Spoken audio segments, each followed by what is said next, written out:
Hey there, my name is Shane Craddock, and this is the Inner Edge podcast, where I share a different take on how to lead and live a sustainable high-performance life. Over the course of different episodes, I'm going to challenge the belief that tension, stress, and struggle are essential to success and creativity. My experience is that there's an easier way, there's a better way, and indeed there's an essential way that we need to explore for the times that we live in. So let's go ahead, let's jump in and explore.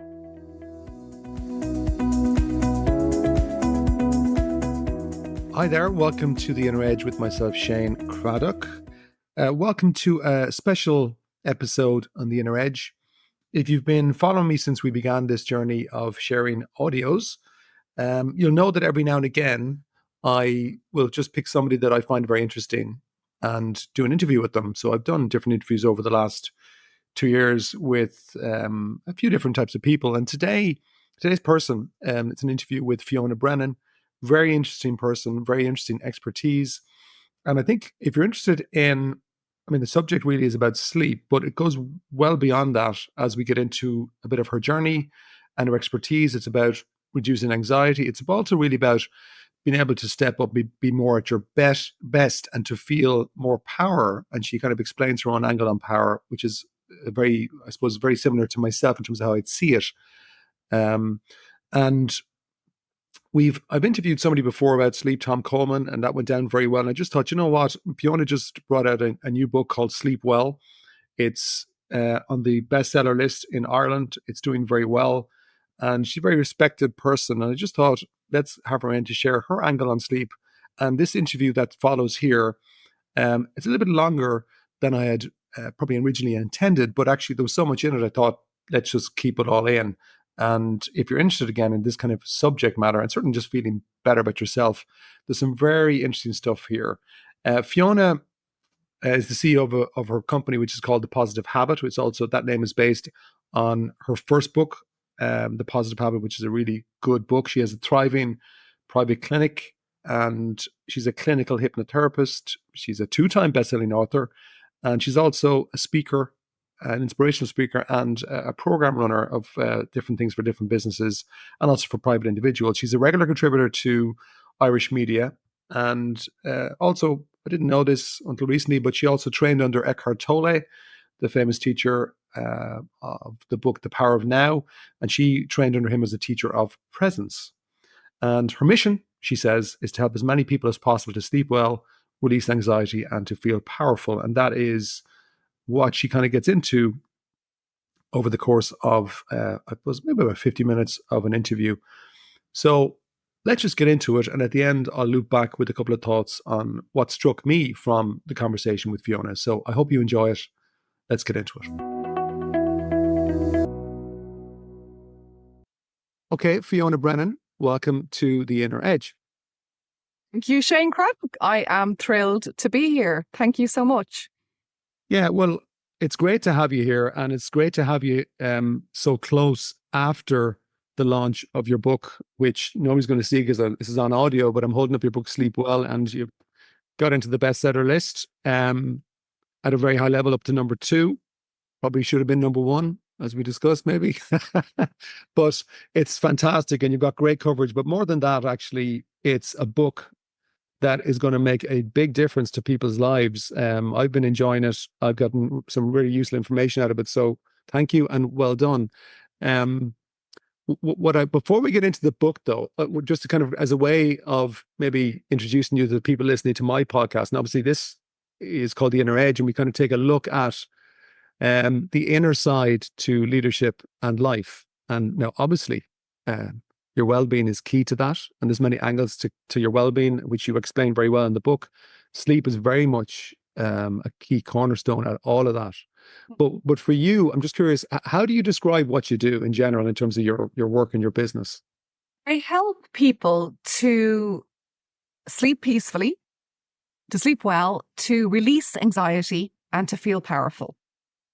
And it's almost like it's in that order, if you like, because what I've discovered through my work is that if you're not sleeping well, you're not going to be able to manage stress or release anxiety. It's going to build up and it's going to create an unfortunate vicious circle where you take one step forward and two steps back. So sleeping well is so integral to our ability to function at a high level, emotionally, cognitively, etc. Of course, physically as well. And then third, and I was only thinking about this recently, Shane, in terms of my tagline, you know, sleep well, release anxiety, and feel powerful. And I thought, you know, how do people interpret the word powerful, right? What does that mean? Because it can have different connotations. And the work of Richard Green, you know, the laws of power, the 47 laws of power. I thought back to his book, and it's a classic now, obviously at this stage, and how he has sort of interpreted the word power. And I like what he has done with it. And it's a word that resonates with me. And I actually have it on, I think, both of my two earlier books. The word power is mentioned in the tagline for those books. And the reason is that when we feel powerful, it kind of encompasses that sense of focus, confidence, and calmness all coming together. And also a sort of tendency to be more optimistic, more positive, more in a place that we're going to take risks. We feel at home and we feel at ease with ourselves. And that to me is what powerful is. And I think it's important to clarify that, because it's not necessarily being the biggest, you know, CEO in the room or having the biggest, you know, external success. It's that internal success that I'm always interested in helping people to achieve. Yeah. Well, straight away we have alignment, and I think that's why my own instinct was it would be great to get you on the podcast here, because I use the word power with my own clients, and I'll sometimes say, you know, it's the distinction between power versus force. You know, and the forces, as you say, it's probably the more egotistical, it's effortful. I think everybody can relate to it. Whereas to me, yeah, the power isn't about authority, as you say, it's more about that energy.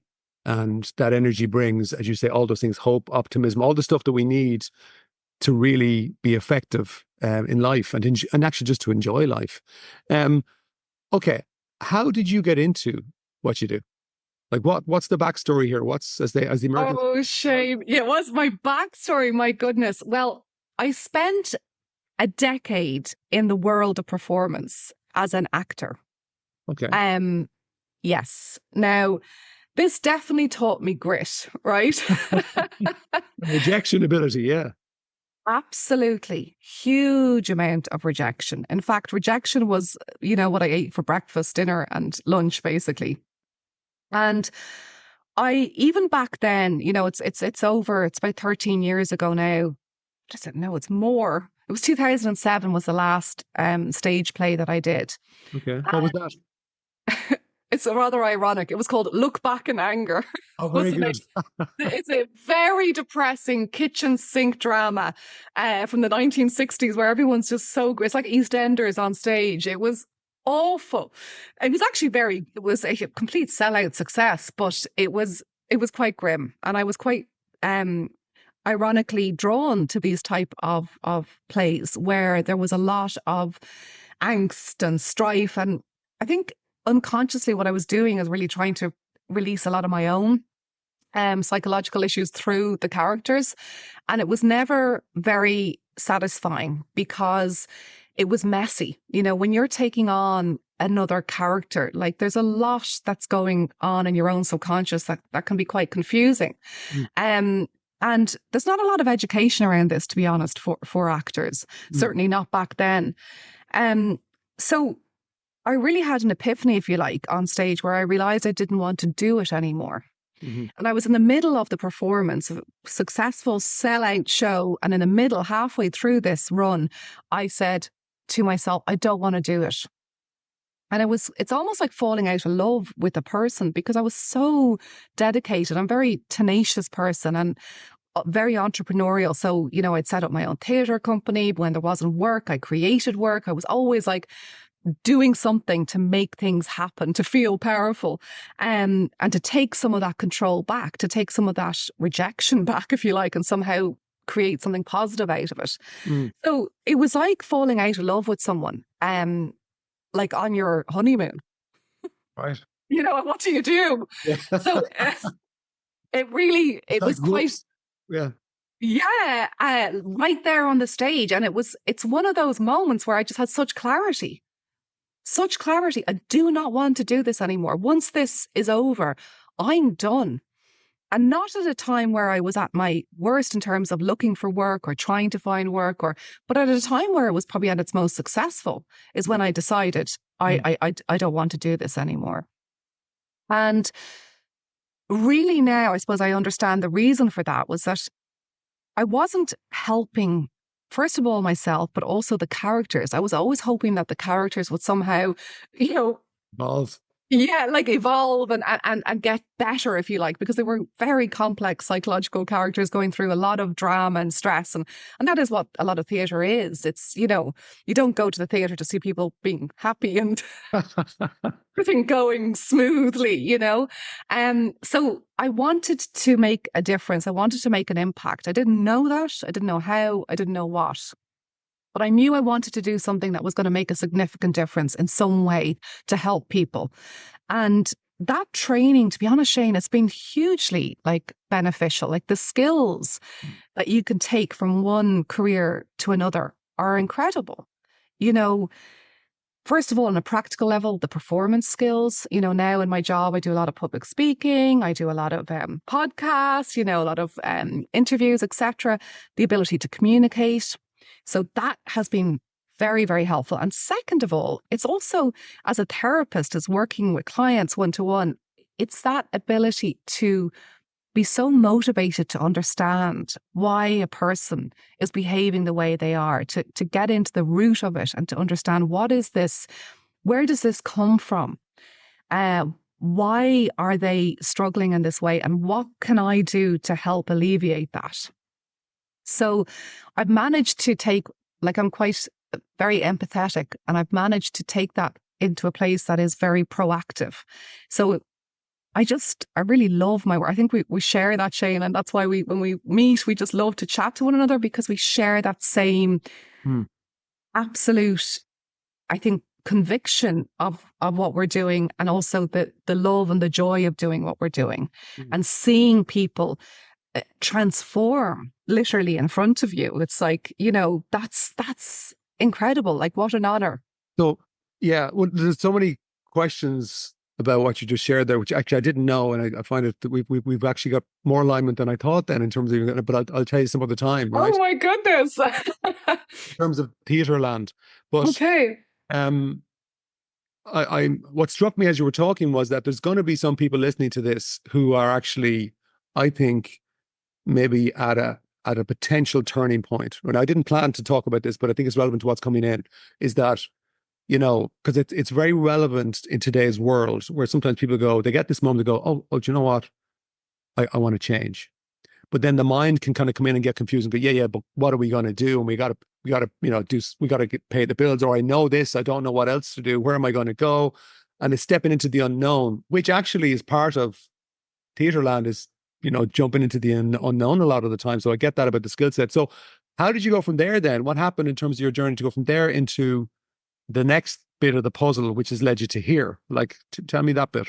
Yeah. Well, I suppose just what you just said there reminded me of something. I think that those moments of clarity, those epiphanies, they seem to come from nowhere, right? Yes. But Yes. in hindsight, there's always warning signs that they're coming, Yeah. right? But you may not be aware of them, and then suddenly they land, and they land in a way that they get your attention. So it really got my attention in terms of I'm on stage, I can't hide, there's nowhere to run, and you're getting that, and it's very strong. But there would have been, I know, lots of little things beforehand that were giving me that clue. And I think now I'd be much more aware of them, because back then I was definitely not as self-aware as I am now. And that's only to be expected as one matures. So yes, to answer your question, how I got to where I am, like I said, I wanted to do something to help people. So rewinding even further, when I was 10 years old, my dad was 39 and nearly 40. And he was diagnosed with serious heart issues and needed a triple bypass. Wow. Very young, and he smoked, and he was a poet, and he had it's just an amazing man who's always kind of bon vivant in many ways, and that was, I think, the generation as well. It was just like he was always out at poetry readings, and that was his life, and it unfortunately really was affecting him in terms of his health at quite an early stage. So he had to give up smoking, right? Yeah. And he really struggled with that. And his study, right, he partitioned, it was one big room in our house, and he partitioned it. So there was a thin partition wall between my bedroom and his study. So I'd often hear him in there at night, and it was back in the day, this is showing my age here, Shane, but the typewriter, right? So you'd hear that clicking. And what I also heard was his tapes that he listened to. And it was tapes, and that was hypnotherapy to stop smoking. So I would hear all of this. You no longer desire nicotine. Nicotine is poison, etc., etc. Was that the Alan Carr tapes? Was he the guy that was doing that at that time, or? You know what? No, and it's his name is gone from me, but he was actually an Irish surgeon Okay. who was based in Meath and had he helped so many people to stop smoking and other issues. And so my dad had gone to see him. He was given these tapes and he was listening to them. And somehow that just stayed with me. It just stayed, that idea that something could be so powerful enough to help save my dad's life, basically, because he did stop smoking. It's the only thing that worked. Right. And he's still alive today. He's doing amazingly, which is just Brilliant. Brilliant. Yeah. incredible. He's nearly 80 years of age, and it's just wonderful what medical science can do, really. Mm. And the power of the mind in terms of hypnotherapy. Yeah. So I wanted to do something to help, and that just came back to me, that the power of the mind, the subconscious. I was intrigued, so I went and I trained to be a clinical hypnotherapist, and it just, to be honest, Shane, it opened up a whole new world for me. It was like everything started to make sense in many ways, in terms of I'd already at that stage been doing quite a lot of my own therapy. And I had made a huge progress, but hypnotherapy elevated it in terms of I went from that state of, maybe being quite anxious after the acting and that world, and into a place where I was doing okay. I was fine. I was managing. And then hypnotherapy just elevated it. And now all of a sudden I was really accessing the power that I have within myself. I had huge self-belief. I had, and I still do, it just opened things up and cleared a lot of subconscious blocks that were probably still lodged in there. And that's what I love about hypnotherapy, is that you go deep and you deal with what needs to be dealt with rather than dancing around it. Brilliant. Um, So let me ask you then, because I mean, I'm just going from what you're saying there. I mean, listen, I'm a big fan of hypnotherapy. I came across it myself probably, I don't know, 30, 35 years ago. And I think it's great, but I'm just imagining somebody here listening to this who maybe has never experienced it. Some people I know will have had. Am I right in saying that hypnotherapy, the root word hypnos means sleep in Greek? Correct. Yeah, it is. Yeah. So that's a nice little symmetry to where we're going. Yeah. But so some people think, oh, hypnotism, I'm a little bit wary of that. Don't want somebody else messing with my head. So what would you say to somebody like that listening? And also, what would be the couple of key principles on which hypnotherapy is based on? I think that's important. It's really important, Shane. And there's so many misconceptions around what it is. People fear, exactly as you say, that they're going to lose control. But the truth is, you have more control than ever. And the way that I explain it is that it is, in fact, merely a focused awareness. Brilliant. So we go in and out of hypnosis all the time. Like last night, even I was watching a really silly movie, and I was so just enjoying it, the complete fluff. But I was so absorbed in it that I was actually you can describe that as a state of hypnosis, because you're no longer aware of what's going on around you. You're very, very focused. And when you do that in a clinical way with someone who knows what they're doing, it's very powerful, because you block out the potential disruptive thoughts that come in. So, like you said earlier, you might have an idea and then it's like, yeah, but what if this and what if that? Maybe I'm not able. What about the finances? How could I? Whereas when you have, when you're in a state of relaxation, and essentially it's the theta brainwave. So on a scientific level, we're in a very open, creative place. The work of Joe Dispenza, for example, is really good at this. Also, the biology of belief. His work as well has gone from my head. Epigenetics, you probably know who I'm talking about, Shane. We Uh, speak the same language. yeah, well, I'm very familiar with Joe Dispenza. I'm not too sure about Yeah, the belief, but yeah, but it doesn't really matter. I get the yeah, point. yeah, yeah. So there's a lot of what I'm trying to say is science behind it, and also more recently, Dr. Andrew Huberman Yes. has said that hypnosis is the single most powerful scientific protocol he knows for helping people to change behavior and also to sleep. Yes.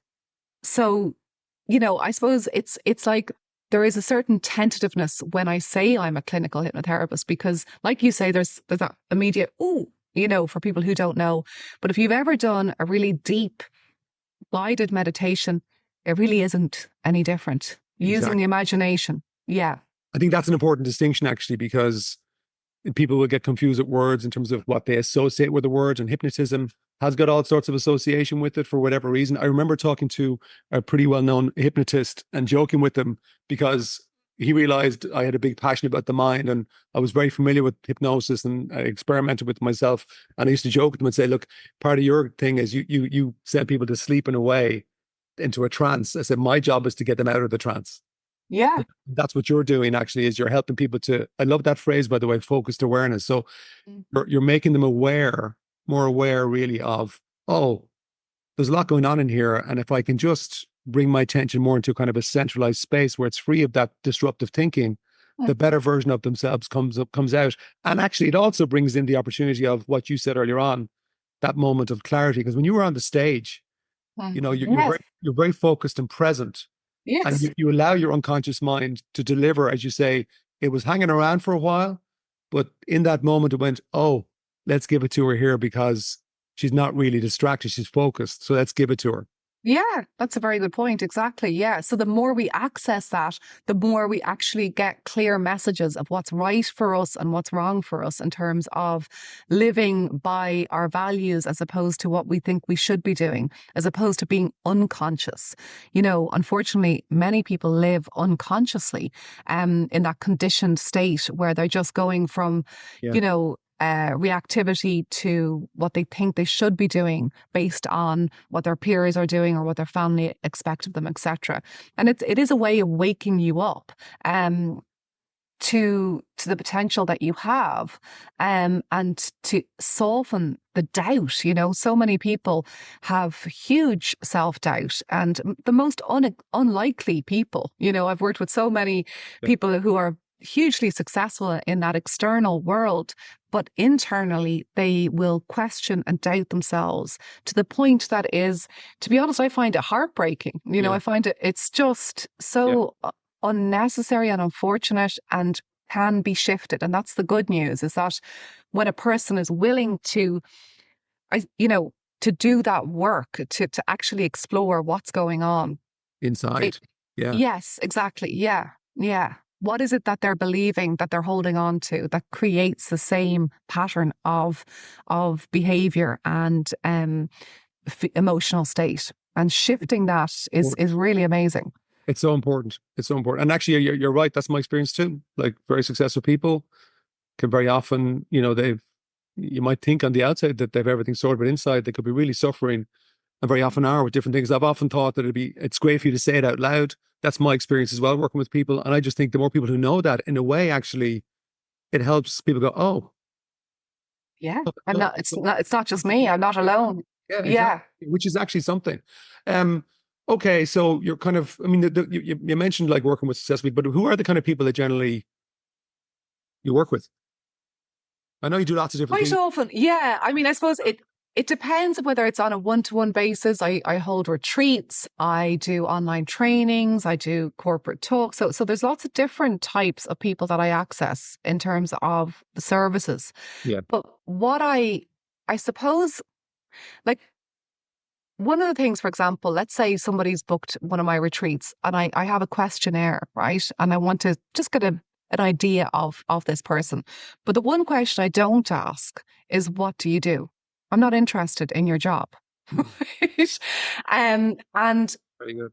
yeah, so a lot of people say, God, it was a relief, because I might have somebody who's been a stay-at-home mum or dad for the Yeah. last 15 years, and I might have somebody who's, a professor in a university coming in and working, in a very high-profile position. And really, it doesn't matter to me. And I think you have something like that on your website, Shane, don't you, as well? Like that it really is, um, Well, I it's mean, I not, think most people, I sometimes, yeah, I sometimes struggle to say what it is exactly I do. And like for simplicity, I'll often say, look, I work with leaders, but that's not necessarily the truth. Um, yeah, but keep going. I mean, I think yeah. what you're saying is that really it's more to do with helping to solve specific problems that they might feel they have, and you have an approach that does that, and you've got different ways of doing that. It could be one-to-one, could be training, could be online programs, could be speaking to a company or running a program for a company. There's lots of different ways of doing it. Yeah, exactly. And what I like to do is always have different points of entry that make it affordable. So Yeah, no matter where you're coming from, you can somehow access my work, whether it's just watching a little reel I've done for Instagram, whether it's coming to one of my free webinars that I do. I have a building emotional resilience webinar every month. I've had amazing guests like you have here, Shane, as well. And that's just a lovely thing to be able to give to the community and have people accessing really expert help. And then there's the other end of it, to see me privately or to come on a retreat with me, for example.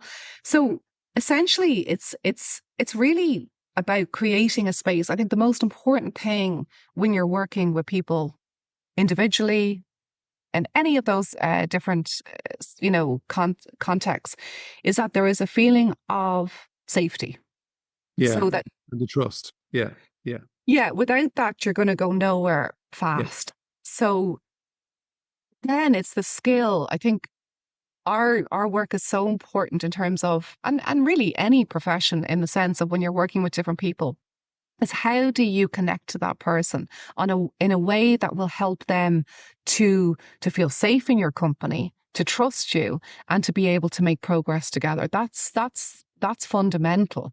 And I I always take that approach with everyone that I meet, and that comes from a place of non-judgment. That comes from having such a honor, I think, to be honest, to see the good I have huge faith in humanity. Like, my faith in humanity, despite what we see around us, the awful Mm. wars, the violence, you know, it's everywhere in the media. But when you actually really get connected to people, you realize that sometimes behavior, is not good, is questionable, to say the least.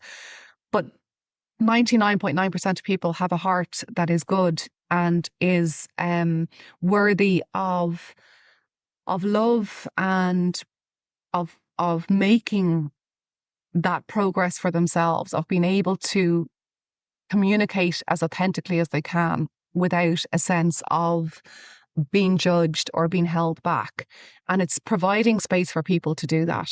It's helping Brilliant. people to see that in themselves. Well, let's use what you just said there a couple of moments ago about creating that safe environment for somebody, right? We'll use that as our bridge into talk about sleep, right? Because I think ultimately what's coming across as well, what I'm hearing as well, like part of your job, I guess I can relate to it, is, and this is why I mentioned the inner world myself, is that really what you're trying to do as well is to help people feel safe inside themselves, because you're talking about this world where there's lots of stuff going on. If you believed everything, it's not that you believe it. If you only look at the media, you'd understand why people's sleep, for example, might be off, because just plenty of reasons they're feed into your mind as to why the world is not where we want it to be, and there's worry and there's disruption and volatility. So, but then there's the inner world. And obviously, the inner world is then where you're talking about is how do you help them manage that? How do you help them cultivate a better environment, because a calmer environment. Now, you said in the book, there's a couple of things I picked out that I really, really liked. One of them, you said, everything in life gets better when you sleep better. 100% true, right? So nobody can dispute that, right? But then another thing you said, which I'd love to get your thoughts on here, because I thought it was fascinating. Early on in the book, you say that you're focusing more on helping people to feel calmer and more present through your work. But then you realize that a lot of them were saying, "Oh, I'm sleeping better." And then you realize, oh, hold on, actually, there's a definite link here. If I'm helping them to be calmer and more present, which is really feeling safe inside and calming down, then they more easily fall asleep. So really, you're kind of, what I like is you're going upstream to the cause as opposed to dealing with the symptom. So do you want to talk a bit about that? Because that's really the core to me of what I'm taking out of your book. Totally. Yeah, Shane, that's how the book was born, if you like, because I received so many people telling me, thank you so much. From my first book, The Positive Habit, which was published now in 2019. So we're looking at 5 years ago. And I got messages from people all over the world saying, Fiona, thank you, thank you, thank you. I'm sleeping so much better. I was like, that's good to hear. I'm delighted with that.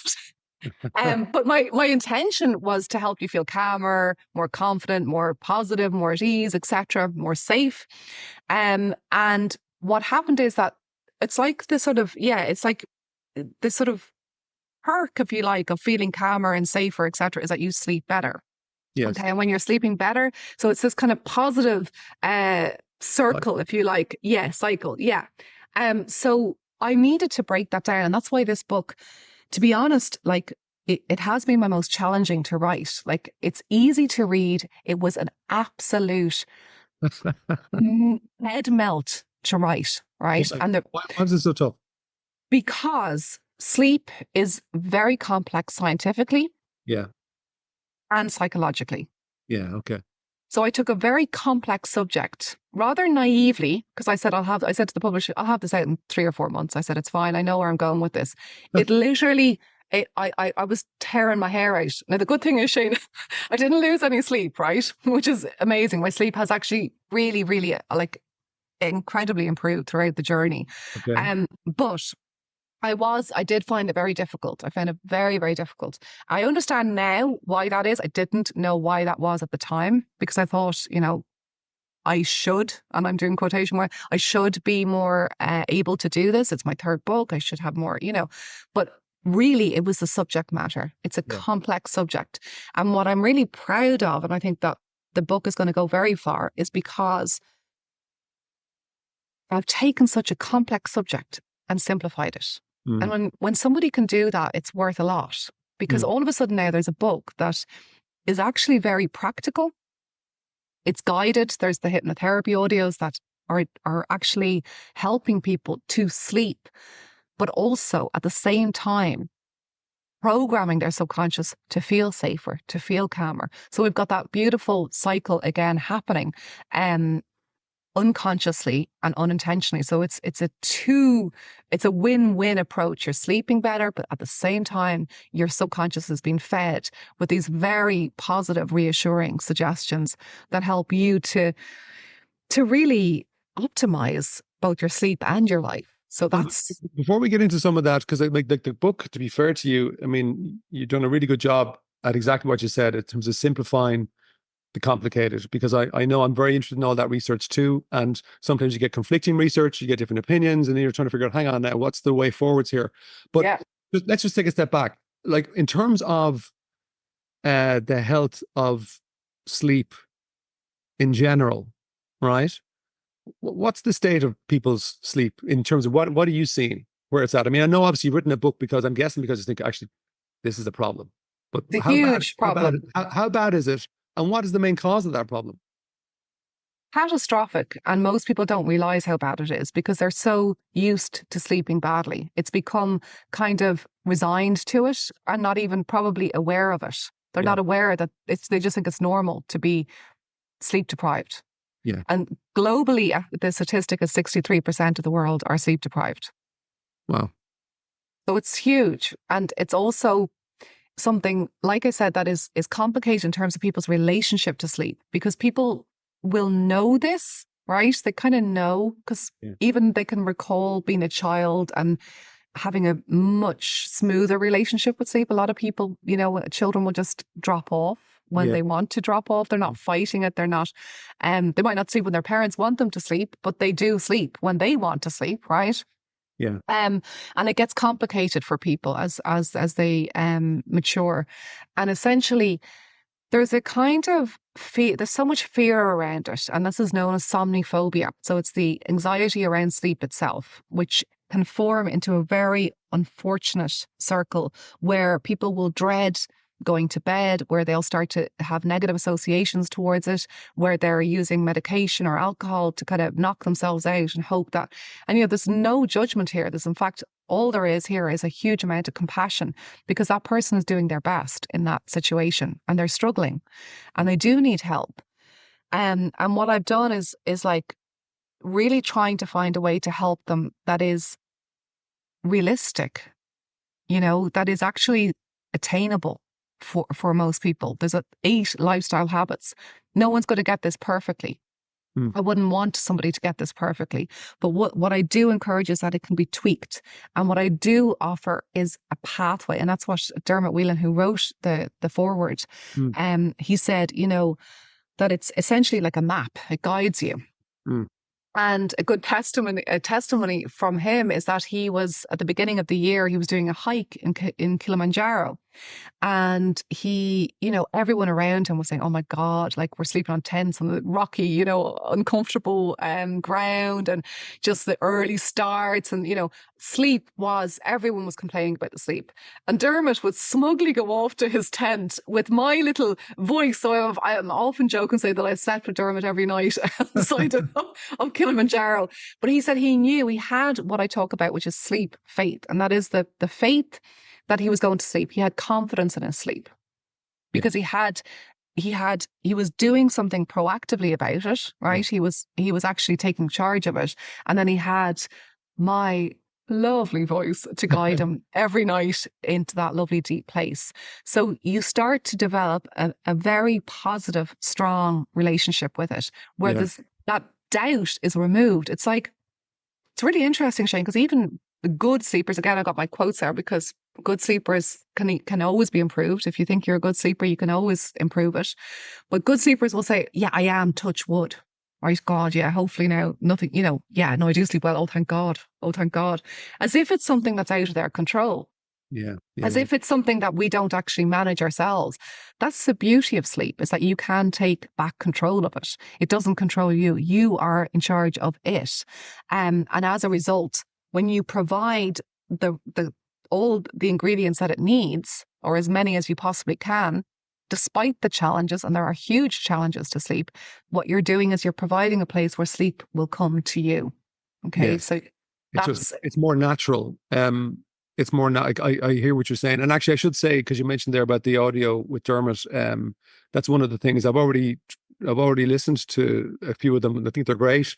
You've given quite a comprehensive access through the book to quite a few different audios. I think we've got obviously 8-week program with 8 different audios, and there's a couple of extra ones in terms of rest or things like that. So it's very good. Now, what I'm curious about is that, like, I think I probably became interested in sleep 7-8 years ago, right? And I was curious about it myself. I was curious about it in relation to helping my clients perform better, because a lot of them would have said exactly what you said, or maybe that phrase "tired but wired." Like, I'm tired, but I'm waking up in the middle of the night. It's become almost an accepted norm, which is a problem.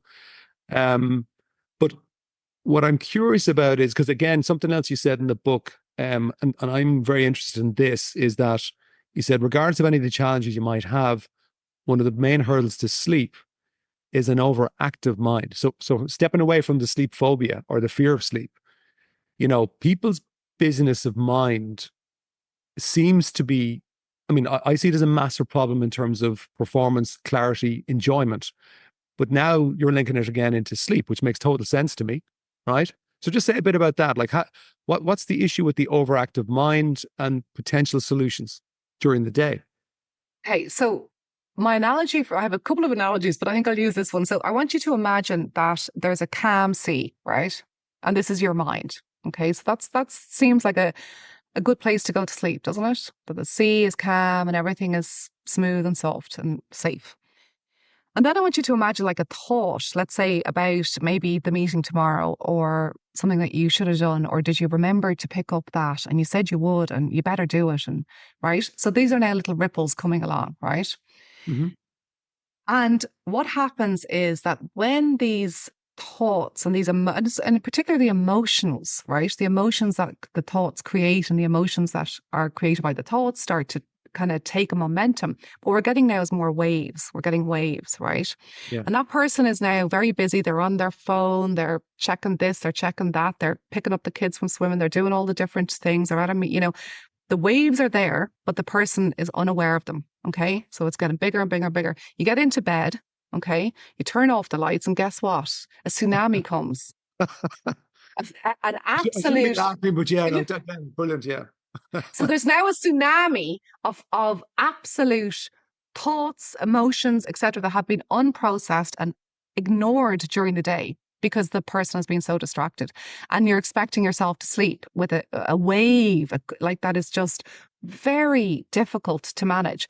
Now, what can happen, right, is that person's so exhausted that they do actually crash out, Yeah. right? Yeah. They crash out. And this is the most, like you said, Shane, it's the most common thing is that the person will actually be able to go to sleep because they're just so exhausted. The tsunami's there, but they kind of somehow manage to surf it, crash down, and then literally within sometimes only an hour, 2 to 3 hours, that wave and that wave is actually cortisol, right? So it's the cortisol has not been flatlined. It hasn't been evened out during the day. So it's coming up and it's curving and it's waking them up. And then the mind goes very quickly from that kind of, they probably haven't even got into a deep sleep. They've gone into a light stage sleep, and then it's up and it's awake. And this is just so common. It's so common for people. And then there's that resistance to it. Oh no, I'm awake now. What am I going to do? Oh God. And then there's that, etc. And this mind will just go off, that overactive mind. And each thought creates more neurochemicals that are about alertness rather than rest. So essentially, I train people to manage that in a way that slowly but surely they start to shift from a place of resistance when they first come through, if you like, and go into the more wakeful state, into one where there is an acceptance, where there is a focus on rest rather than trying to get back to sleep. Never ever look at a clock. People say I wake up at 3:10 every morning. How do you know it's 3:10 in the morning? Yeah. Don't look at your phone. Don't look at your clock. But Fiona, what I'm curious about is, and see what I think is brilliant about what you've created here, not just the book, but actually the resources that go with the book, is that I think if I had 10 of my clients and I said, listen, what are the things you should do to help you sleep? I'm pretty sure they'd list them, like they do a good job of listing off the top 10 because there's a lot of this knowledge that's out there. The thing that's missing, which I think your book is addressing, is that kind of roadmap with assistance to say, look, let's just follow the process. So you actually turn intellectual knowledge into an actual result. Because that's the gap I see everywhere in terms of people knowing stuff, but not doing anything. I'm thinking, well, I know what to do, but I can't seem to be able to do it. But what I'm really interested in is during the day, so are you saying, for example, would you encourage your clients to say, listen, take moments of calm, rest, that processing time for the waves to come through you, as opposed to being busy, busy, busy, busy all during the day mentally, that you encourage, like, apart from the sleep time during the day, because so it's more holistic. Is that what you're saying? Absolutely. Yes. And I think that's a very good point between, actually creating something that brings that knowledge into a habit, into an action. That's always a gap. So hypnotherapy is excellent at filling Yes. that gap, if you like. Yeah. But yeah, so again, it's about processing, cleansing and clearing from the moment we wake up. So the mind, once you wake up, like there's a meditation there called Start Your Morning in Stillness. Okay, so we're starting already to clear from the moment we wake up. So a good night's sleep starts the moment you open your eyes. And you want to connect to yourself. It's about connecting to yourself, to knowing what is going on in here. And if you don't take time to do that, and, again, people say, I don't have time. The truth is you don't have time not to do it, right? This is the reality of the situation, Yeah. because it's like, it's only going to catch up with you. It's only going to take that time off you when when you need to be asleep, when you actually need to be asleep. So it's a false friend, if you like, to think that you don't have time. You do have time, and you need to take it. So 10 minutes in the morning to do a meditation, to start your day in stillness, to connect in, to set an intention. How do you want to show up today? Then again, to do what I have in the book is known as a rest ritual, and it's based on the yoga Shavasana pose, which is the corpse pose. And this is really powerful in terms of being completely dead to everything. Like sleep, there's a sense of turning off. It's a sense of turning off all the roles that you play. It's back to that idea that doesn't matter what you do or how many children you have or what tasks you have on your plate, but you go into this place of no roles, no responsibilities. And that's pure presence, that's relaxation, that's rest. And taking Is that seven. that done lying down in your by your recommendation or sitting down? Well, preferably lying down. Now, this is again, like in the real world, it's not always accessible for people, but you can do it simply sitting down. So either sitting or lying down, close your eyes for 7 minutes and just it's a beauty. It's not actually my voice, it's my yoga teacher, Rowan Hennessy, who's fantastic. It's one of the best Oh, I've listened to shavasana. that one. Yeah, It's you can call it the rest audio, I think. Is that it? Yeah. rest ritual. Yeah, exactly. That's it. Yeah, yeah. Very good. Yeah. Yeah, it's lovely. It's really, really powerful. Like, and basically that came from me going to his classes and sort of saying, wow, I want to share this with people. It's really lovely. And then so you're taking that time. And then one of the habits in the book is the unwind your mind before bed. So the blissful hour. And that's like basically 60 minutes before bed is that you're starting again to connect in with yourself. So that there's pinpoints during the day where that tsunami is not building, right? You're dealing with the waves as they come. And a lot of this is mindfulness, and practice and training. But So it's I'm guessing that that hour before bed, you're not encouraging like having 2 cups of coffee, a couple of beers, watching your sure, iPad. why not? Why not? Let's go for it, and then wait for the tsunami to hit as you're like, Yeah, I know, I know. And look, I am like, it's so funny because I was doing a podcast there recently, Carl Henry's podcast, and he said, look, because we were going through the habits, and he said he reassured the listener. He said, look, Fiona's great crack. He said she's not. Sounds like okay, so no alcohol after this, no that, no that, and it was like, buzzkill. yeah, yeah, exactly. So all things in moderation, including moderation, I think is an important quote. Like, if you're going to have a night out and you're going to disrupt your schedule, that's up to you. That's great. And nobody's telling you what to do, Yeah, yeah.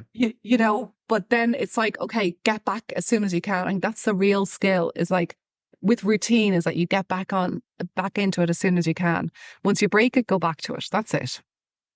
Yeah, yeah. Well, I think, look, I could, I wouldn't be talking to you. I mean, I know you outside of this, so like, there is a bit of crack around you, to be fair, so you're not like this automaton that's kind of giving a system that must be followed. Exactly. Yeah. It's just not going to help anyone. Yeah.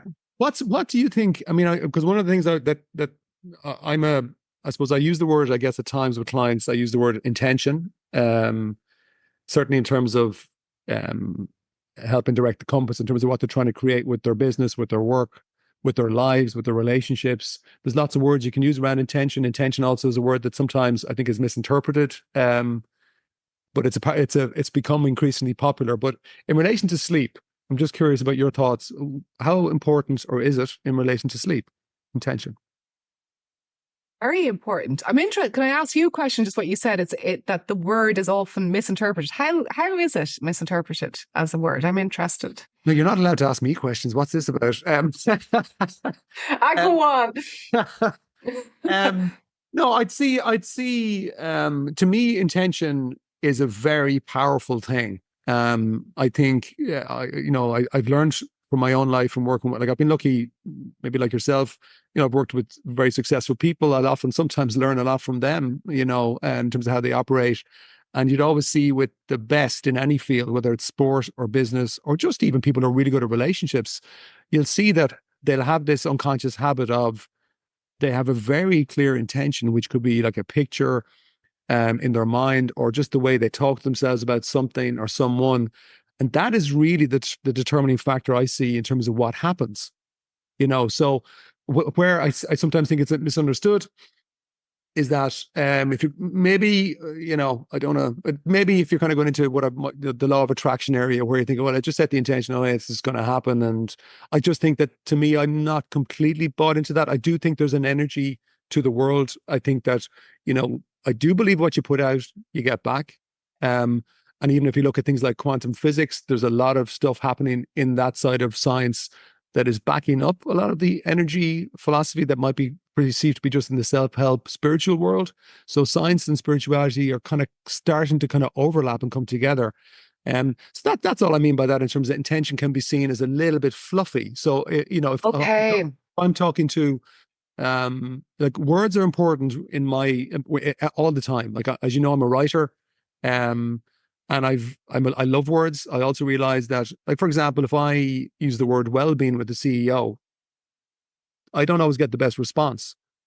Interestingly enough, especially if I'm talking in relation to their team, because they might sometimes interpret, well, oh, here we go, well-being, like, yeah, I'll do it.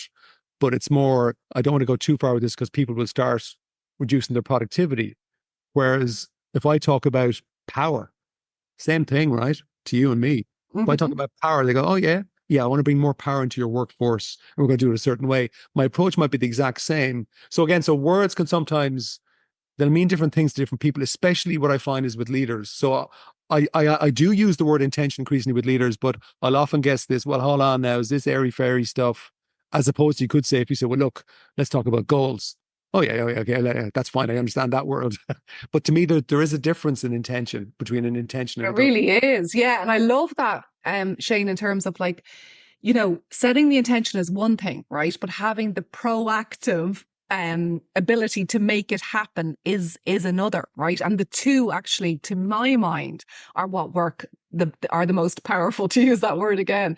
And so I have that in the book, and I think that's really where let's say the psychological mindset perspective is the intention, right? And that is incredibly powerful. And a lot of science again in terms of the expectation effect. I talk about that, and it's amazing the difference it can make. There Yeah. was one study that was done, and they had a cohort of 65 people, I think it was roughly, who all met the criteria for insomnia. They brought them into the sleep lab. Okay. They monitored their sleep over the night, and they then saw that all of them, each one was actually getting the minimum of 7 hours, right? So this is not insomnia. They were actually getting the 7 hours.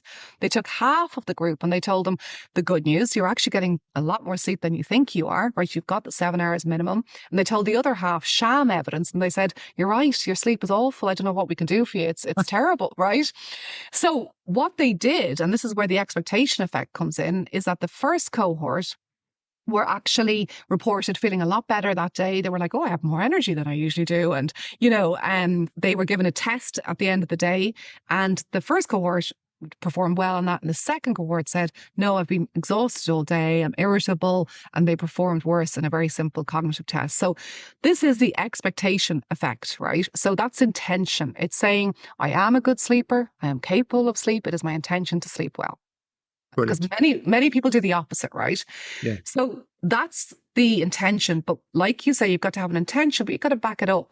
It's not fluffy. So the lifestyle habits, and I studied lifestyle medicine in terms of getting those protocols into place and actually applying them, are Yeah. the reassurance that yes, this is going to happen because I'm actually uh, implementing what I know is effective, right? Mm. Um, I'll share a little anecdote just to show I am good crack, right? Is at the book launch a few weeks ago, one of my very good old friends, she's a little bit of a minx, right? And I was sharing, all about, I was talking like I am now about the power sleep and, the sleep well formula that I have in the book. And ironically, right, I had one of my worst night's sleep that I've had in probably over a year, that the night after the book launch, not before. Quite often it's before an event that people will Yeah. struggle Yeah. with sleep, but this Yeah. was after. And again, that can be because there's a lot of excitement to different people, etc. So I was texting my friend the next day and I said, oh my God, I can't believe I did. She goes, ha ha, you said you had it all sorted, the sleep well formula. And I said to her, yeah, one thing I said that's not in the formula, and that's alcohol. Because what she was doing, the little minx, right, was I did have a glass of Prosecco or something, but I wanted then to move on to the sparkling water, right? And every Yeah. time I looked around, my sparkling water was gone. Oh, she got changed. And she had put it, and I was going, there can't be another glass of Prosecco. What is going on there? So there's a story for you. Alcohol is not in the sleep well formula. In fact, There's also a bit of cracking as well, which is good. yeah, just to make sure in case anyone was doubting. Well, look, I mean, I think we could talk forever. We probably need to land the ship. I think just on a time level, but I think certainly I would encourage people to check this out in terms of like, there's loads of books out there. There are different books out about sleep. What I think is different about your book is that it is simplified. I think it's very clear. I think it's easy to understand. And I think you have this very comprehensive sleep support system there, which is brilliant. So you've got like, there's different checklists, assessment tools in there, can tell you where you're at. You've got a range of hypnotherapy audios, and then you've got this nice gentle roadmap over 8 weeks. And it's funny because even, from the first audio, I think it's embedded in my mind now from listening to it, which I think you're going to like, is, I'm going down the steps to the sleep door. So I've got this kind of my 5 steps down, and I can see this big, massive, welcoming wooden door, and it just says sleep engraved on it. I say, oh, here we go. And actually it's kind of embedded at the back of my mind. Great. I think that's the power of influencing your unconscious mind in the way you've been talking about through the audios and hypnotherapy and that expectation effect. Just as a slight aside, what came to mind, because again, look, I think you and I seem to share a kind of a nerdish passion for all things mental or health even. But I remember coming across research many years ago around child prodigies in a music context. And they were looking at like, what were the reasons for this? Was there any variables that they had in common? And what they realized was the single most important variable was the place that they hadn't originally started looking. It was more to do with their teachers. That the variable that mattered the most was, what did the teachers think of the children? Oh, And they realized that, it was the expectation of the teacher that said, there's something about you that's actually different and special. And they realized that that was the single biggest factor. And I think even that, in relation to, say, being a leader, like, what's your expectation towards people around you? The expectation of it. I haven't heard a phrase like that, Fiona, so I've learned that from today in terms of the expectation effect, even though I'm very aware of the power of expectation. And I genuinely, I think that's such an important thing here actually around sleep. And I think it is. Yeah. it's a good way to probably close it out. So do you want to say anything extra about it before we finish up? Um, like you said, we could talk all day, but I think that is the key takeaway is for people, anyone who's listening to this and is struggling in any way with sleep. First of all, to know you're not alone, and second of all, to know that there is a lot that can be done, and to take the pressure off yourself, to take the effort out of it, and you'll be amazed to see how you can take back control of something you thought was controlling you. What is your website if people wanted to kind of check you out? Positivehabit.com. So I love going in and doing corporate talks and workshops with people. I do a lot of work also in self-compassion training and self-compassion for leaders. And also I do a lot of work helping people, to actually also what I do is another component is public speaking, the fear of public speaking, and Yeah. getting that power for people to present with ease and grace, etc. Through, I suppose, going back to my acting and all of that, I kind of bring a lot of those tools and techniques into the work I do today. So thepositivehabit.com, and also you can find me on LinkedIn and Instagram. Brilliant. Okay. Well, look, the book is called Sleep Well. The tagline is 8 habits to help you fall asleep, stay asleep, and wake up refreshed. I mean, if we can create a world that's doing more of that, it's going to help everybody. So well done. Congratulations. And thank you. And it was great talking to you. Thank you so much, Shane, and sleep well.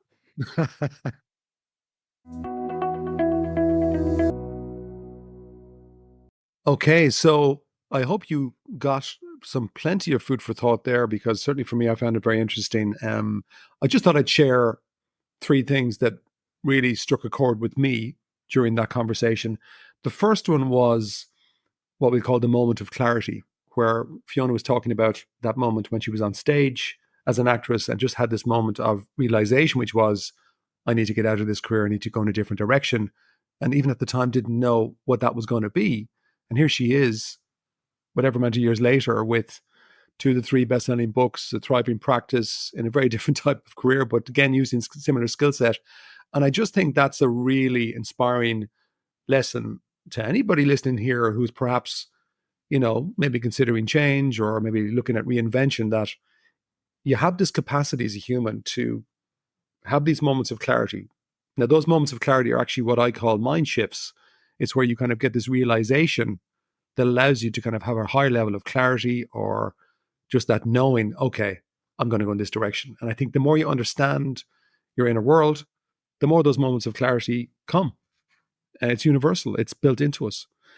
The second thing that struck me from the conversation with Fiona was, I guess, when it comes to sleep. I mean, I've studied sleep myself over the last 6-7 years, and what I've observed as well is that most people understand that it's really, really important, primarily because it's declining in quality for most people. So a lot of people know what they should do, but they don't necessarily do it. But what I really liked that Fiona was bringing in, and also from the book that I'm reading myself, Sleep Well, that she's written, is that it's really about a lifestyle approach. And so it's not just about the evening time that's important. It's about your overall life, about understanding how to calm and rest yourself and your mind during the day.